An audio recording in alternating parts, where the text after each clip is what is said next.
নিজেদের অর্থায়নে ১,৪,০০,০০০ টাকা ব্যয়ে ভাসমান সেতু তৈরি করেছেন যশোরের মনিরামপুরের ঝাপা গ্রামের বাসিন্দারা।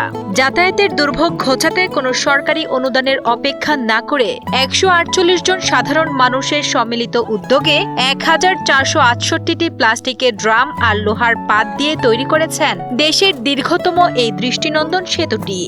২০১৮ সালে কোনো বিশেষজ্ঞ ছাড়াই গ্রামবাসীর নিজ হাতে গড়া ১১৫০ ফুটের এই সেতুটি হাজার হাজার মানুষের দীর্ঘদিনের নৌকার ভোগান্তি এখন চিরচেনা স্বস্তিতে রূপ নিয়েছে। একটা রোগী যদি যেত তাও হাসপাতালে যেতে পারতাম না, এখন রোগী আমরা তারপরে আমরা একটা উদ্যোগ নিলাম যে আমরা গ্রামের লোক ডেকে আমরা আর একটা সেতু বানাই। ১,৪,০০,০০০ টাকা করে দুই পারের মানুষ যা আসা করে একবার। ঝাপা বাউরের দুই পারের মানুষের কাছে নৌকা পারাপার ছিল নিত্যদিনের বিড়ম্বনা। বিশেষ করে রাতে কোনো মুমূর্ষু রোগীকে হাসপাতালে নিতে চাইলে পড়তে হতো মহাবিপদে। সে নিরুপায় অবস্থা থেকেই গ্রামবাসী একজোট হন।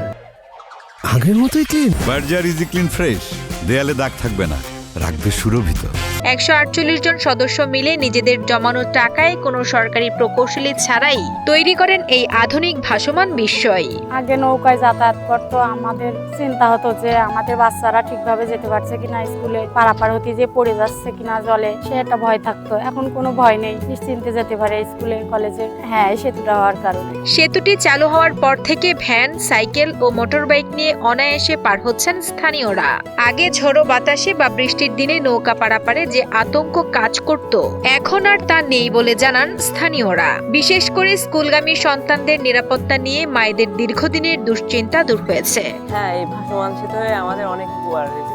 এই ভাসমান সেতু হয়ে আমরা প্রতিদিন স্কুলে যাই। এই আমাদের রাজগঞ্জের আশেপাশে অনেক স্কুল আছে।